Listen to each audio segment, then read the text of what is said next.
Hey everybody, welcome to this week's Q&As. It is Thursday afternoon, so hopefully everybody had enough time to get their questions in. So let's jump in and see what we got. First up, over on Floatplane, Steve Wells wanted to chime in on the discussion of audio testing and audio formats, and also wanted to remind everybody that there's quadraphonic audio, which used 2 channels to encode 4 channels. They're not aware of anything since the 80s that used it. Same here, actually. But Steve also put links to a couple of different surround sound tests that they used.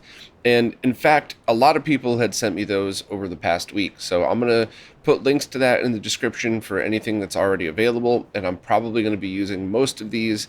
Anything that's really more than one channel over just a standard 2.0 left and right cable. I'm going to try to add a lot of this stuff into that video and then hopefully have it finished up within a couple of weeks. Every time I say that, I end up getting slammed with something completely different or something new and exciting pops up where I'm like, ooh, I gotta get this right now. So I'll swing back around to it. But I really appreciate everybody who's been chiming in.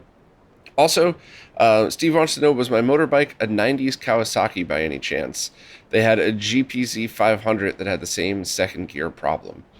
I think it was a 97? Or a 99. I could be wrong. But GSXR I had that I loved was a 02. And I bought that one brand new. And then I got the Kawasaki. I had to sell the awesome bike I had. I was short on cash. So then I ended up getting the Kawasaki.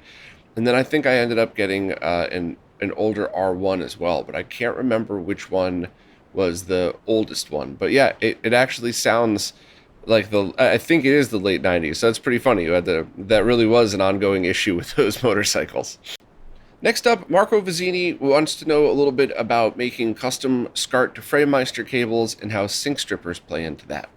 First and foremost, you should not need a sync stripper in that SCART to Framemeister cable at all, period. There was a time where people didn't know as much about how these signals worked, and they were trying to figure out why certain things would or would not work on the Framemeister. And then not only did we get better at figuring out how to shape the signals in the cables themselves, but then there was a firmware update for the Framemeister that also improved compatibility. So I would say absolutely do not use one at all and just see what happens, and you should be fine as long as you're on the last firmware for it. Now, you did have another question about what happens if you run a sync stripper through a sync stripper. So let's just say hypothetically that Marco has a setup where this is required. It's very unlikely, but hypothetically speaking, then what would happen if somebody brought over an RGB SCART cable that had a sync stripper in that? And as long as the circuit was built correctly, it should be fine. But there's absolutely no guarantee unless you put it on a scope and double check it, which, there are cheaper scopes out there now. I'm going to, teaser, I'm working on something showing that off, but really there's no true way to tell unless you test it. And unless you know how to test it properly, you could blow out your Framemeister just testing. So I would strongly recommend not using a sync stripper at all basically in anything, unless you know for a fact you need it. The number one reason you might need it, any kind of switch, like an Extron crosspoint, that will not sync on Luma or composite video. That is 99% of the cases, maybe 90% of the cases. There are a couple of RGB monitors that require higher TTL level sync. So, and not only that, same thing, they can't use Luma or composite video. So that's another common scenario. But I haven't heard of one recently with the Framemeister, so my polite suggestion is don't do it. Just make a basic pass-through cable and make sure you're using all of the proper cables for your consoles. Next up, Retro YPbPr found a $40 RGB to component and S-video converter and wants to know if I had heard anything about it.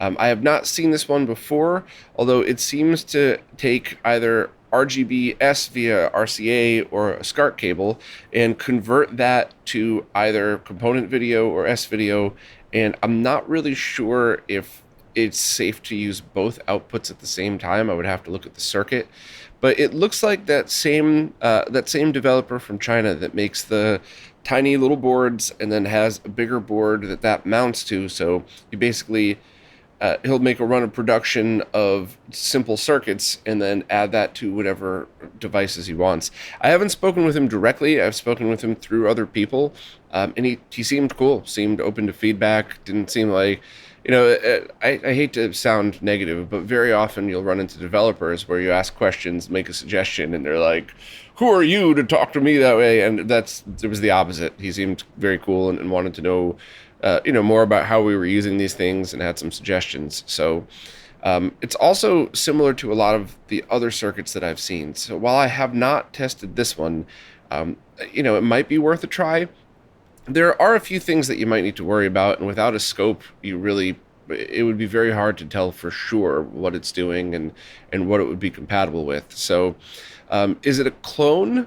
I don't think so. I think all of the devices that have those designs on them are made originated from the same person, and I don't think anybody cloned anybody else with that. It's a complete guess, though. I have no clue. Um, does it add any lag or produce any brightness or color issues? Lag is most likely no. Devices like this are converters, and much like the other ones that I've tested, there should be 0 milliseconds of latency. You should still be able to use them with light guns. However, as far as the brightness or color issues, that's another thing that you would have to check, and that could vary based on console. So you could use 3 consoles that are perfect, and one has weird brightness issues. Also, what resolutions would it work with? Now, obviously, if you're talking about S-video output, that's not going to work with 480p. But if you were looking to use that with the Dreamcast, like it was advertised as in that listing, will it work with all of the different resolutions? So I'm not really sure. If I had time, I would buy one and check it out, but I don't really have time, and I definitely don't have the budget to keep buying all this cool stuff that I see. But it seems pretty neat. So if you were willing to give it a shot, cool. Just know that whenever you test stuff like this, there's always a chance something could go wrong in your setup.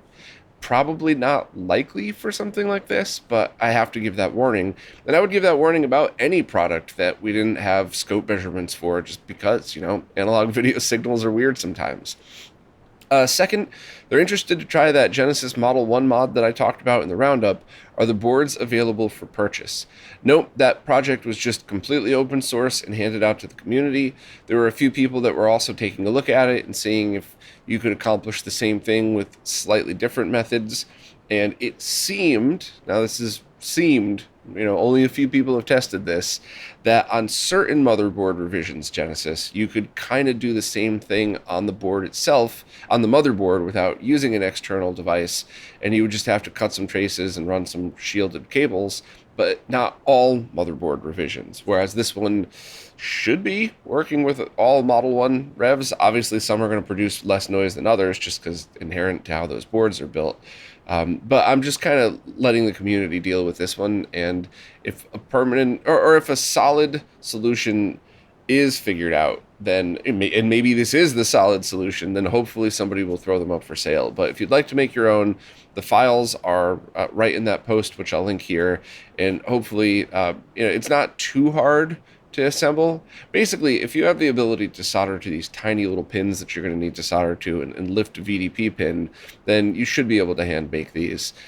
I don't know if I think I only have the panelized version, so you'll end up with a ton of boards, but it would be the same cost as just a few. So I'll leave the link to that for anybody interested. And if this project turns out to be as cool as I hope, then maybe we'll have solid installation guides on the wiki.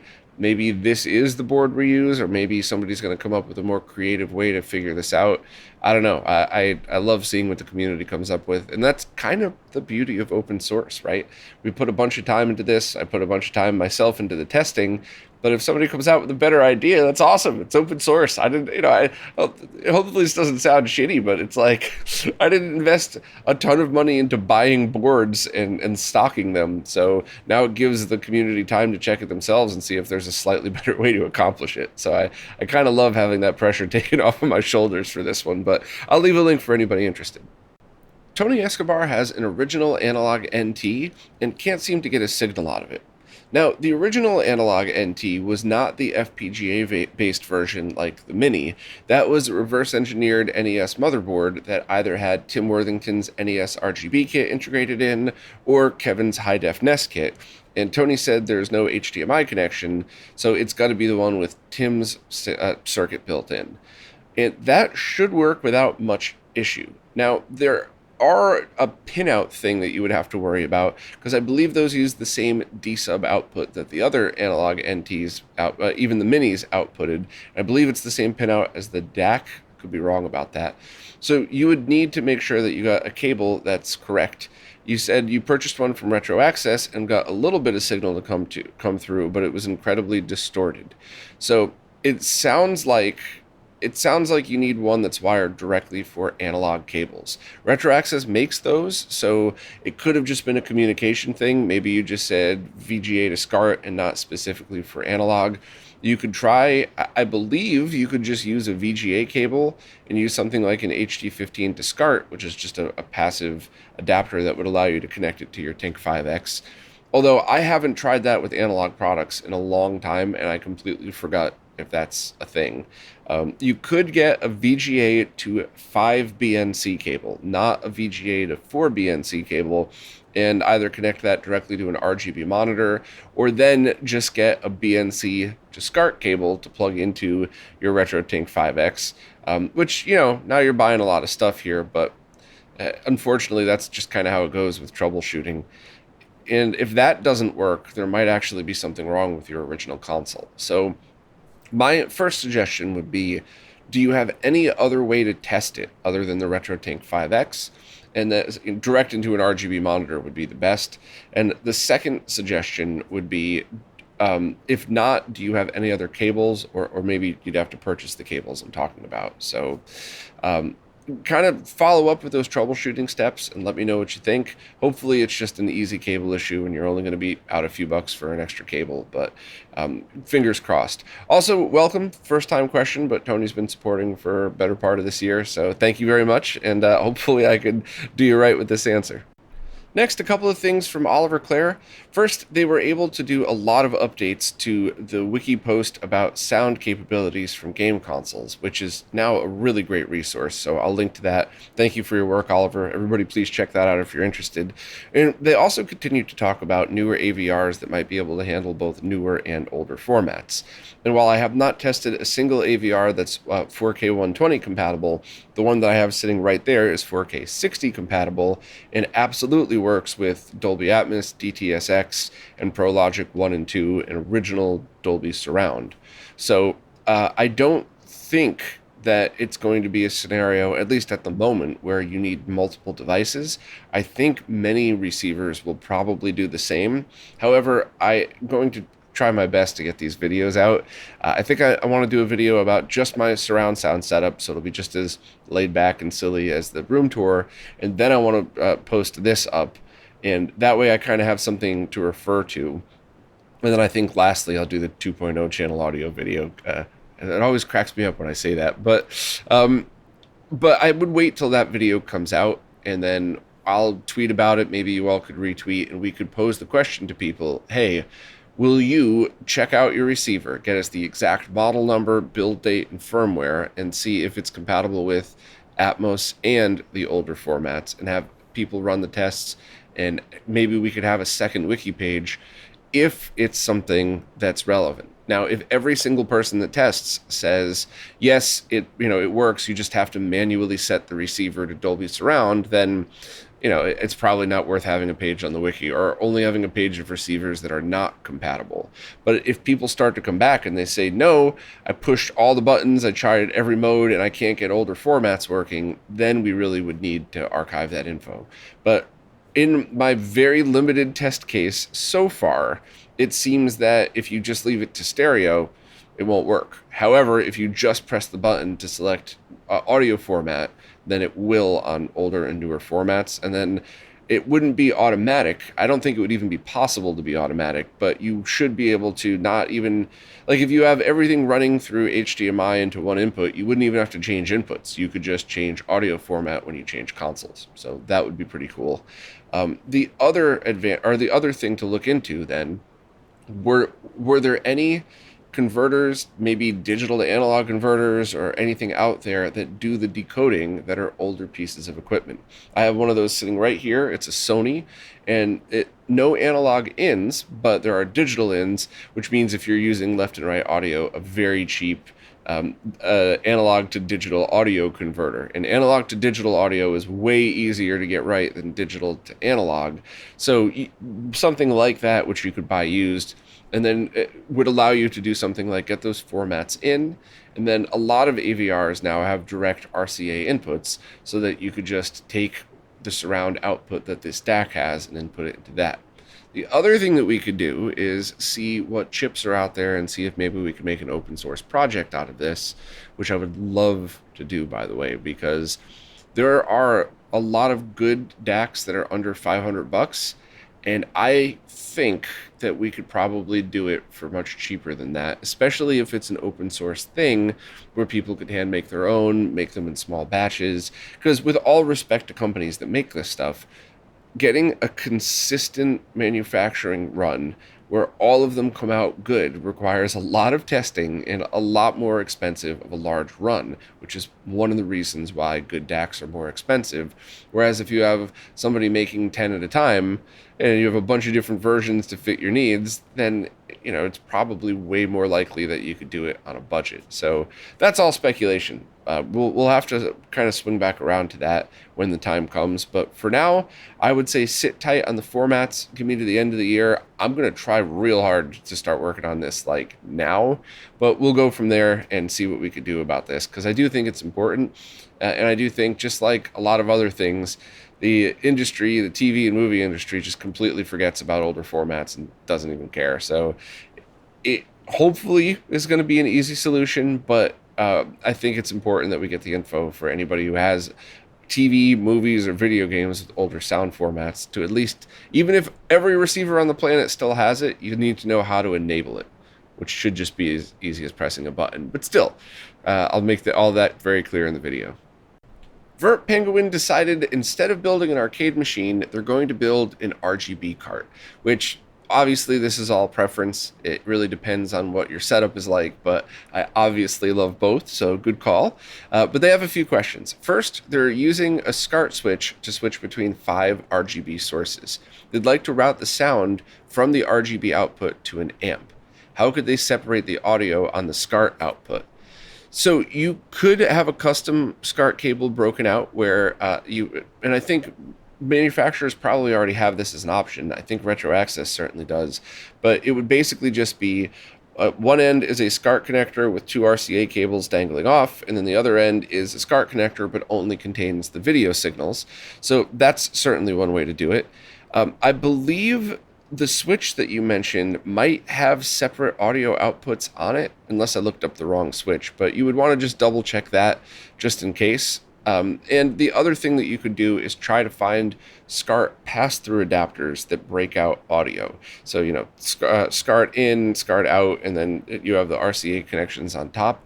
However, those all will come down to how well they're built, how well the PCBs were routed, and how tight the connection is. I've seen them well routed that don't add interference, but if you just breathe next to them, you lose signal because it kind of wiggles out of the way. And of course, I've seen them where you plug your SCART cable directly into your display and it's perfect. You run it through one of these and you have a checkerboard pattern because it's a badly routed board that's essentially like adding an unshielded cable to the mix. So I think if you want both, you could probably even have a custom cable made that will do that. So the SCART adapter will pass audio through, or the SCART cable will pass audio through, but you still have RCA outputs. That is essentially a Y circuit, which is always safe with audio, but may introduce a slight hum or interference. A lot of that might also have to do with your house and ground loop issues like ones I'm battling right now. So that's just one of those things that you might run into, but there's no voltage safety issues of doing it that way. Next, they use a PAL Trinitron, and they route their consoles as well as their Mister through that same SCART switch. There seems to be 3 picture ratio cases. Squashed vertically, playing PAL games on a PAL console. A little squashed vertically, playing NTSC games on a PAL console, and not squashed at all, playing NTSC games on Mister. So, I think that could be 16:9 settings. It could be a few things. You would want to double check that the correct voltage is going down the SCART cable, because PAL CRTs, now I barely have any hands-on experience with this, but I'm pretty sure that the way these PAL CRTs work is they use the voltage pins on the SCART connector to enable things like composite or RGB, auto switching of ports, 16 by 9, 4 by 3. So you're going to want to look into those just to double check. In a basic multimeter should do it. You should just be able to unplug the SCART cable from your TV and use a multimeter to see which pins have how much voltage on them and kind of just go from there. So I think that's how you're going to have to troubleshoot that next. If you're buying a SCART cable that's wired properly, it would have all the pins wired, so you would just want to check on the end of your switch. So whenever you're troubleshooting anything like this, the number one thing that you want to start with is plug your console directly into the TV. So if you plug the console into the TV and everything's perfect, and then you run it through your setup and it's squished, then now you have two potential points of failure, the switch and the cable that you're using to connect between them. And obviously you could try to swap out one or the other, whichever is easiest depending on your setup. So I would give that stuff a try and then follow back up and see how it goes. But it sounds like you're going to have a very cool setup, and hopefully this will all work out pretty easily. Next up, Belmont wants to know that if it gets to their point where their CRT hoarding problem has to have them spill the CRTs out of their house and into their garage or shed or something like that, what's the proper way to store them? And the answer is avoid extreme conditions and avoid wetness, obviously. You don't want it out in the rain or anything like that. But extreme heat, extreme cold, extreme humidity, extreme dryness, those are the biggest things to worry about. For me personally, I live in Connecticut where it gets very cold, for me at least, but not like Antarctica or Alaska cold. It gets, just cold enough where I think the only things that I personally would worry about are if I bring it in from a very cold day or a hot day. It doesn't get extremely hot around here either, but I would let it sit to room temperature. And, unless there was some crazy scenario that I needed to work on something, I would try to bring it in like the night before, let it sit overnight, slowly bring it into room temperature, and then power it on. What I do when I store my CRTs temporarily outside in the garage is I just stack them on the shelves out there. Not sure if that's the best method, but that's what I do. And if I'm going to store something long term, I wrap it in like industrial strength saran wrap. Actually, I have it right here. I have my makeshift shipping station here, and it's basically just giant shipping like plastic wrap type of thing. And the reason I do that is mostly for just bugs and dust and dirt and stuff.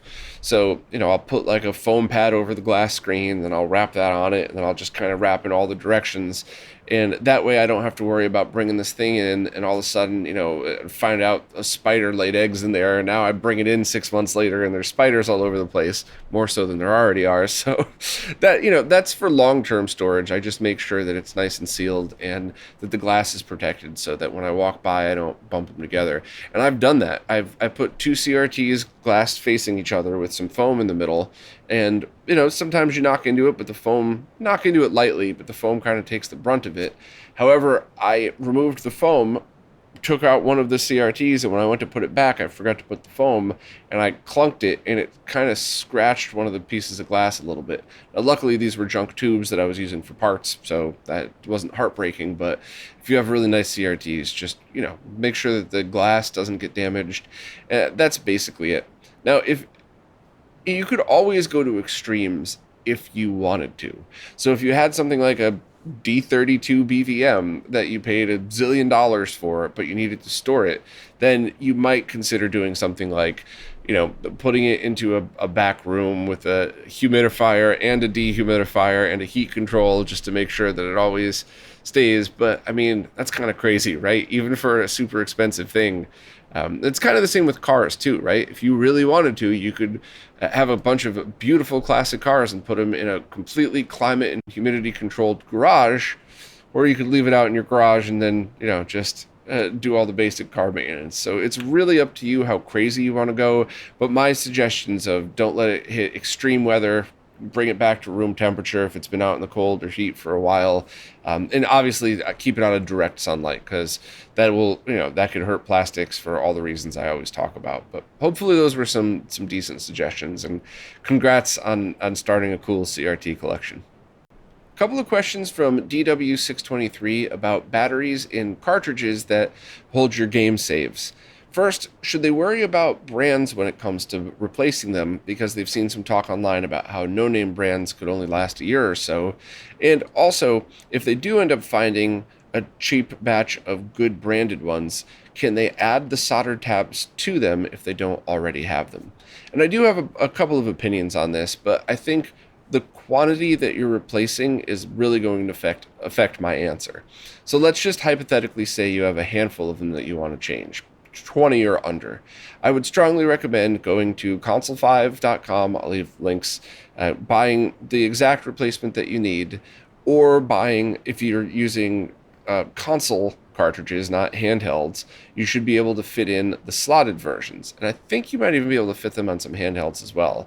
But that way you could only do soldering once, and then anytime you need to swap it out in the future, just put a good quality battery in. And, you know, if something ever happens, or if 10 years go by and you want to be safe, you could back up your game saves, pop the battery out, pop a new one in, zero soldering required.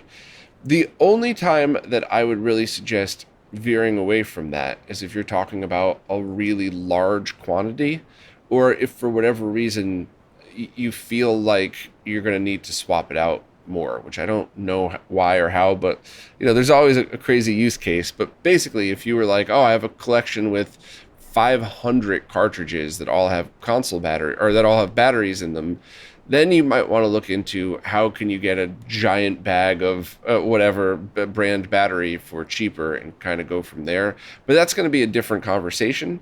So, you know, if that's the case, if you're talking about hundreds, definitely ask again and we could try to figure it out. Maybe using a spot welder to add those things, and maybe you could get a really good brand without them, just like you suggested. But I think if you're talking about a reasonable amount, I would just buy the right things and either replace it exactly the way it was or with a slotted, just to make it easier for yourself or whoever gets it in the future. Durf just stumbled on some information about which of the Wells Gardner brand CRTs were used in a bunch of different arcade machines, and they were curious if anybody knew of any similar lists of what arcade games had which tubes. Durf already integrated that into consolemods.org wiki, but are there other lists out there that we could mix in with this? And I know the information is out there, I just don't know if it was ever in one or multiple places. But this is definitely an issue because tubes are obviously dying. A ton of arcade machines have burn-in. So it would be really nice to be able to say, okay, I have an original Simpsons arcade machine. Here's the exact tube that was in there. And here's anything else that could be compatible. Also, listing what chassis was used in each of these from the factory would be helpful, because you'd have to always match the tube to the chassis. They don't have to be the exact same thing, but there are, you know, size makes a difference in the different connectors on it. So that would absolutely be some incredible information to have. So if anybody has it, I know Dell's Arcade, I know we had a long conversation about this a while back. So if any of the info is out there, I'd highly recommend reaching out to Durf or just contributing right to the page on Console Mods so we can get this info all in one place. Also, Durf said they'd be happy to host the audio test patterns, so I think that's awesome. I think I'm going to work on that with Durf and coordinate so that when the video is released, we could have the page up and running so people could have all the test patterns that they need. So that kind of makes it even easier for me doing the video, because then I won't have to add all of those into it. I could just show a couple of examples and then point people to the wiki for any updates and stuff like that. So that's pretty awesome. If anybody knows a super audio CD test pattern, you could use that on early model PS3s. That would be pretty cool. Somebody might have already sent me that, so I'll have all that info compiled hopefully by the time this goes live. All the info that I've received already. I'd still love to have more test patterns sent in. A couple of questions from Charles Madeir. First, any word or thoughts on Mastodon? I gotta be honest, the last time I tried to use it was about a year ago. I thought, hey, here's another platform. I try to be on all of them just to at least have people who search for RetroRGB have a link to go back to where else you could find me, even though I'm not active on lots of them. And I felt like it was just another thing that was by Linux nerds for Linux nerds, which some people might get offended by me saying that, but I think anybody who works in a dev environment where they have to work with stuff like this already feel my pain.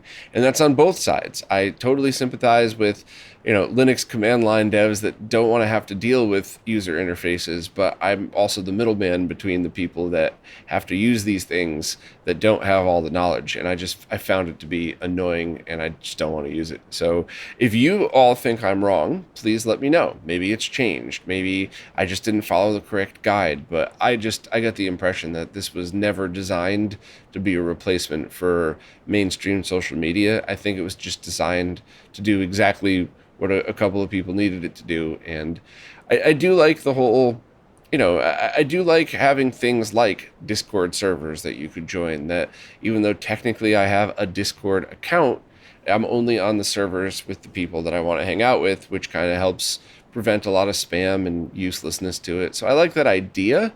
I didn't really like the implementation of it. But once again, if you think I should give it another try, let me know. If I had a choice in the matter, I wouldn't even be on social media because it's so time consuming, and there's so much could go wrong and not so much that can go right. So, but I mean, it's a tool that I use to communicate with people and to keep in the loop of a lot of things. And so I'm going to stay on all of them, and hopefully I could still keep my time as limited as I do on all of those. Next, they checked out my video on shielded speakers, but have an additional related question based on that. But what about fully passive speakers, as in speakers themselves that are not powered and simply only have speaker wire for inputs?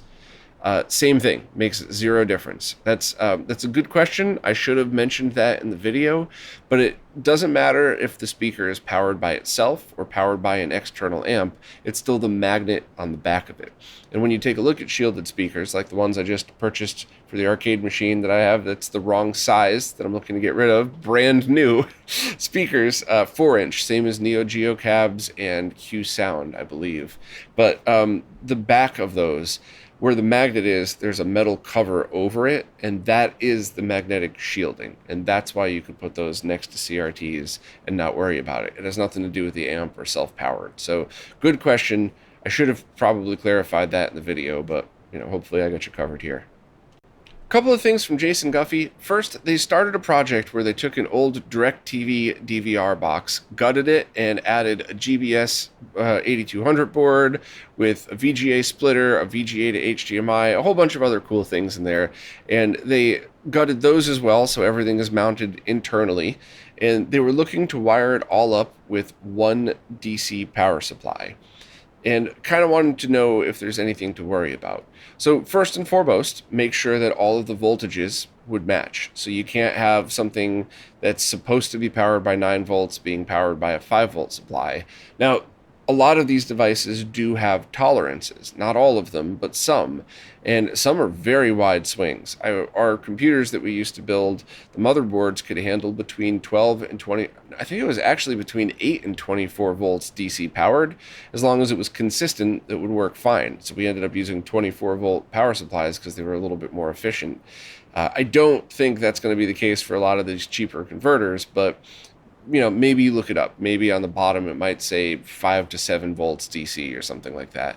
And that's how you would be able to do that if it had like a 7 volt PSU, but you wanted to wire it all to 5. That would certainly work. So make sure the voltages are all compatible.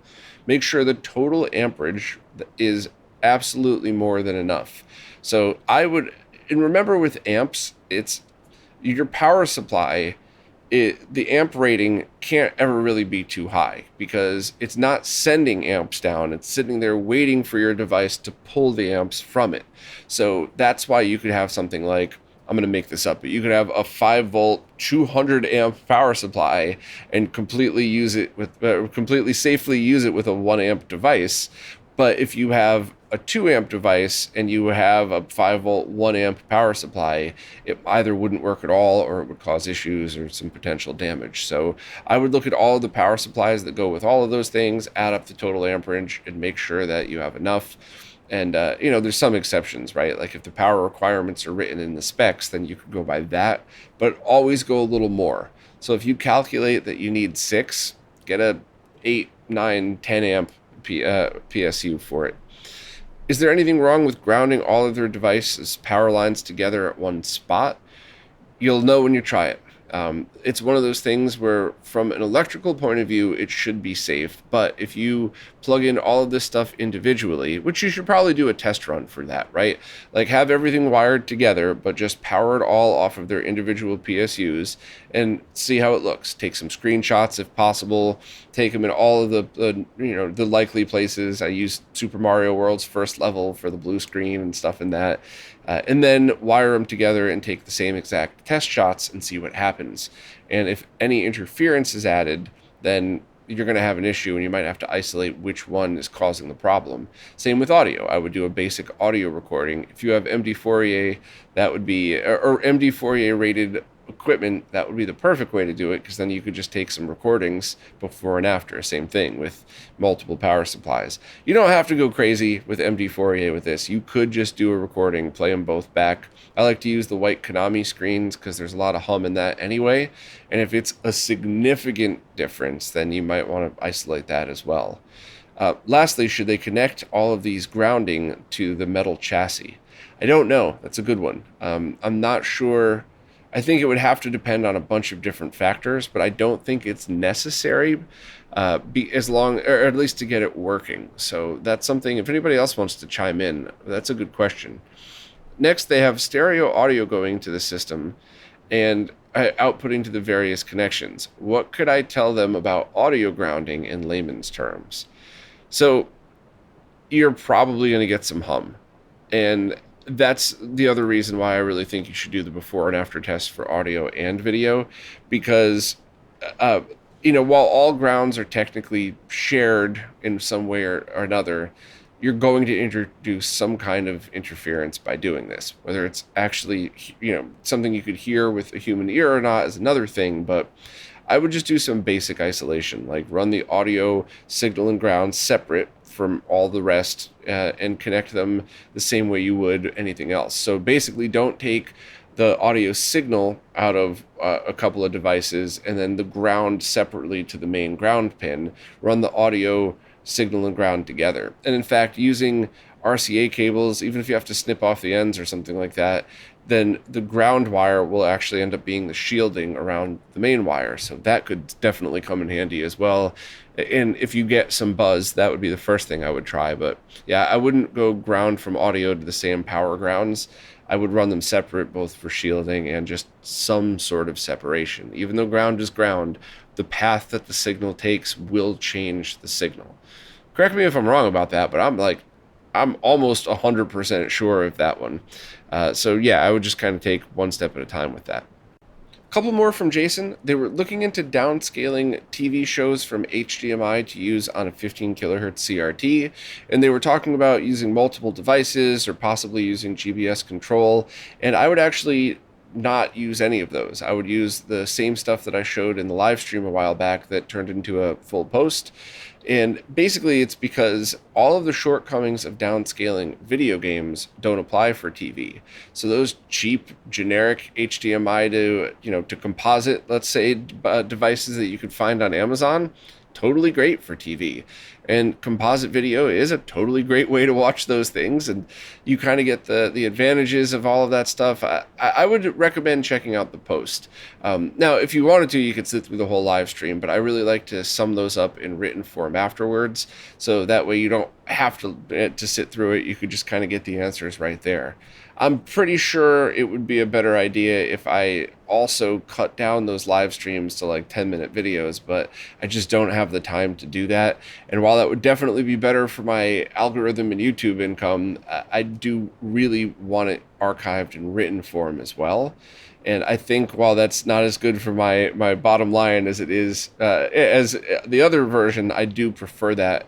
If I have to choose between one or the other, I would take the time to write the post, because I do think that having it in written form makes it much easier to search, to add little changes as things progress. So that's kind of, unless anybody has any strong suggestions, that's how I'm going to progress with the whole live stream post thing. Lastly, it's a bit personal, but they're curious. I talk a lot about having things like ADHD or OCD. Have I ever been diagnosed with them? No, and I don't really care. And I mean that with love and respect. I think it's very obvious that I suffer from these things. However, using the word suffer is probably wrong because I don't let it bother me. I try to use it to my advantage as much as possible. And the OCD stuff certainly comes in handy when I'm testing and want to double and triple check all of my results. So, I almost use that as a tool. It gets a little annoying sometimes, but, it is what it is. And whenever the ADHD stuff kick in, having 4 or 5 projects to do that I run between means I'm actually really productive. So that's why I don't like saying I suffer from them, because very often it's a help. But I never bothered to get them diagnosed because I don't really care what anybody has to say about it. I'm not going on pills for it. It's not affecting my life in a really negative way. If I get a little too nuts, I just smoke a little weed, and at the end of the night, and then it shuts my brain down and I can go to sleep fine. So, working around all of that stuff isn't a problem. What does seem to be a problem is a lot of people get really offended when I talk about it. And I like to take my work very seriously, but I don't ever like to take myself seriously. I find that's really helpful for my personal mental health, but that upsets a lot of people because I make jokes about myself.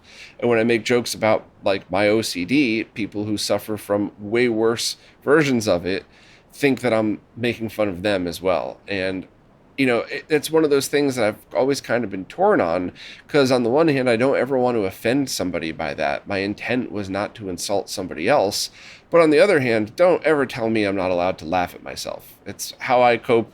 It's what makes all of this stuff not bother me. And, and with all respect to anybody listening that I might be offending, if the fact that I don't like to take myself seriously bothers you, this is not the channel for you. I'll never change. It's kind of how I live. It's how I stay so freaking happy. So yeah, I think I've lost a lot of subscribers because of that, but if you're asking me to change how I keep myself happy, not you, Jason, people in general, then no, it's just not going to do it. So I'm going to continue to make fun of myself. I'm going to continue assuming I have these things because I have all the symptoms of like all the signs of mild to medium versions of these, and it's not hurting my life in any way. So I don't really care to really go any further with it. I'm always open to people's ideas, but anybody disrespecting me or anybody else for this is going to get banned. I don't tolerate that. And anybody that, I don't know, don't be a dick. All right, this is the best way to put it. Well, that's it for this week. As usual, if you're new to any of these Q&As, ask wherever it is that you support in the latest Q&A post. Today, all the questions were just on Patreon, but wherever you support on any of these support services, just pick the latest post and ask there, because the way all of the services work, I can't really figure out what's a new question on an older post. Plus, I really just love scrolling through in real time and doing this conversation style like we're doing it today. So any questions you have, fire away. If I miss them or if I get them wrong, you could always DM me through any of these services or just re-ask the question next week. I never delete or skip anybody's question. However, it is very common that something gets messed up in post, or the most common is when somebody posts a question after I'm done recording, but while the video is still processing. So if I miss anything, just let me know or re-ask. And as always, and especially thank you to everybody who supports in any way possible, because it is you who is keeping all of this going. So thank you very much, and I'll see you next week.